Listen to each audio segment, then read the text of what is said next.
We are the last of the free. The reported words from the mouth of Colliers as he prepared the people of our land to stand against Roman invaders. It was that same freedom for which William Wallace fought 1200 years later. But the same words could be said by the men of the free Colliers today. If you're interested in the people, places and events in Scottish history, then click the subscribe button at the bottom right of the screen. And if you enjoy this video, then like it, share it, and watch the next one. In the meantime, let me tell you a story. You've probably never heard of the Sir William Wallace Free Colliers. A short while ago, neither had I. But having stood with him where Wallace did, I now know a story that's hugely important in Scottish history. This march, each year, is one that all Scots should know, support and celebrate. And that's why I'm telling you about it today. I'm going to start a memorial to 40 men who died in 1923 in the Reading Muir pit disaster. 66 men were trapped when poor safety caused an inrush of water and flooded a pit up the hill from here. Only 22 managed to get out alive. Others slowly suffocated, writing heartbreaking notes to their wives to stay strong for the children as they themselves awaited their inevitable fate. Their names are recorded here. It's just over 100 years since that disaster shook a mining community.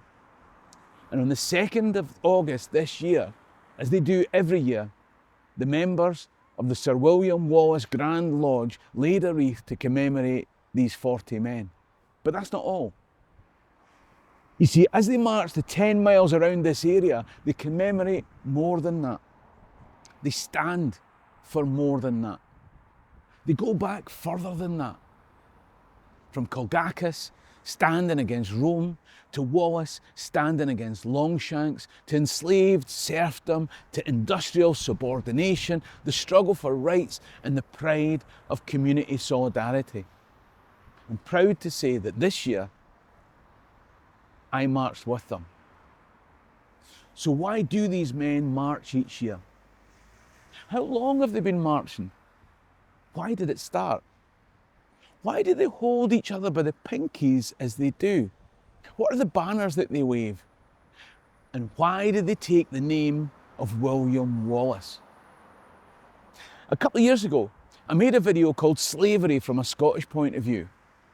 Now, the current political climate is such that some commentators were too busy raging with racial resentment to learn the shocking truth of how Scottish coal miners had been kept in enslaved serfdom to satisfy the needs of mine owners.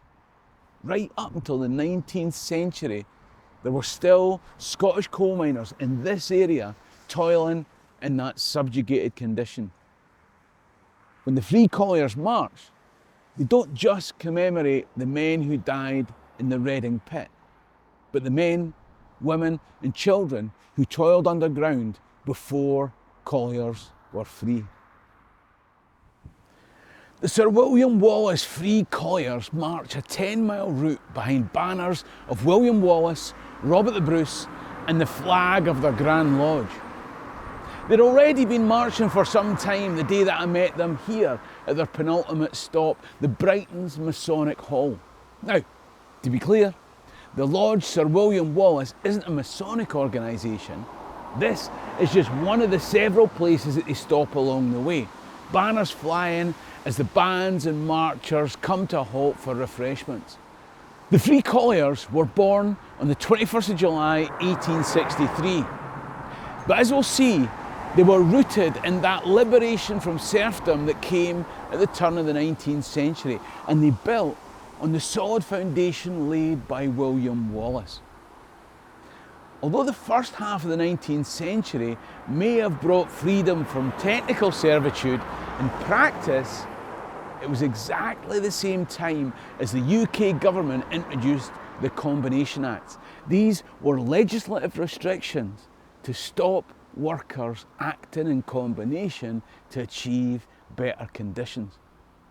Industrial revolution meant that demand for coal was increasing, seams were being dug deeper, risks were becoming greater, and in 1822 the new Union Canal taking coal from this area to Edinburgh meant that new mines like the one here at Reading became viable 100 years before those added risks would end in disaster.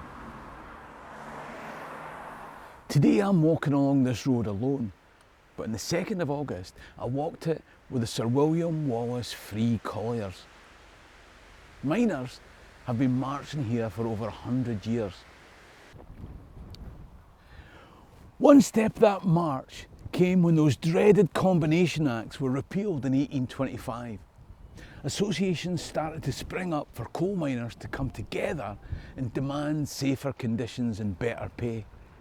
An umbrella group called the Associated Colliers of Scotland was established, and here at the Reading mine, a bitter 4-month dispute between the men who took the risks of going down the mines and the Duke of Hamilton who sold the coal they dug.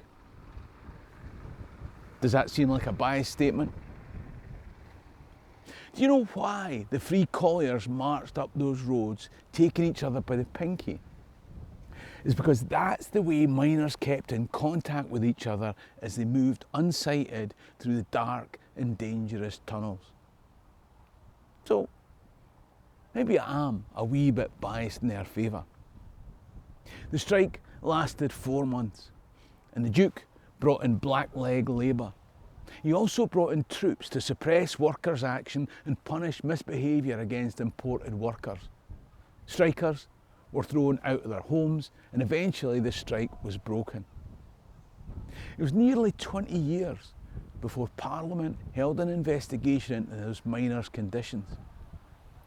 Just one of many examples cited in the report was of Rebecca Simpson, an 11-year-old girl who worked underground with her sister, pulling 350 kilogram cages of coal up 200-yard slopes 14 times a day.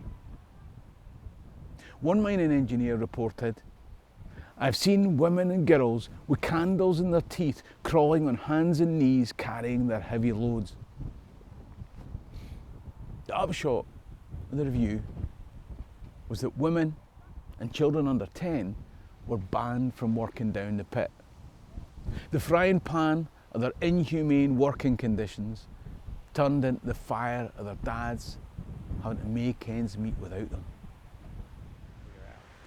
The roller coaster of energy demand brought economic highs and lows. Well, lows and not so lows. The end of the Crimean War brought another one of those lows. As demand dropped, wages for this punishing work were dropped as well. Another round of nationwide strikes was crushed, including an outing here in Reading for the 90th Stirlingshire Militia and the 7th Dragoons. Any worker standing up and speaking out risked retribution and destitution. A lone coal miner couldn't fight the might of the landed class. Lots would be needed. People had to form a common cause to battle with fortitude for community rather than in futility for themselves. Cooperation had to be organised in a confidential environment. That's what gave birth to the Free Colliers, a brotherly organisation to bring people together in the struggle for a fair treatment. That's why on the 21st of July 1863, James Simpson formed the Sir William Wallace Grand Lodge of Scotland Free Colliers, born here in Reading. This is Wollaston. It's named after the stone that used to stand on this high point overlooking the site of the Battle of Falkirk. They say that William Wallace stood here to survey the landscape as Edward Longshanks' English knights and Welsh archers travelled north. This had become the location of an annual gooseberry fair where farmers came and sold their produce. Then it grew to include a day of wider relaxation and celebration. And then coal miners chose the day to march here each year to gather and celebrate their freedom from serfdom.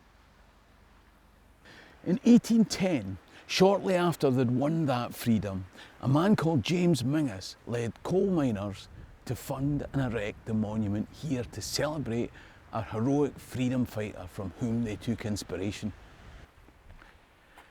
Little surprised that the miners of Reading took the name of Sir William Wallace as they came together in their fight for greater liberties. They continued to march and the movement spread. Bo'ness created the Robert Bruce Lodge. Slamanan, it was Sir John de Graham. Andrew de Murray, good Sir James Douglas, Malcolm Canmore, Rob Roy and Robert Burns all had lodges named after them. All over Scotland, the Free Colliers met in private and established policy and helped to drive forward the wider associations that led to trade unions, the labour movement and gave representation in Parliament with the likes of Alexander MacDonald and Keir Hardie. But the Free Colliers was more than a labour association. It was a brotherhood. A brotherhood that allowed managers to join in the same oaths and decrees as workers. The hope was that the brotherhood could bring all sides together, reducing disputes and solving problems before they happened. Now that didn't work as well as they'd hoped. And there were other challenges with the arrival of Irish workers whose Catholic Church confused Free Collier lodges with Masonic orders and forbade Irish miners to join. Lanarkshire and West Coast lodges had different ideas to the originals here in the Braes.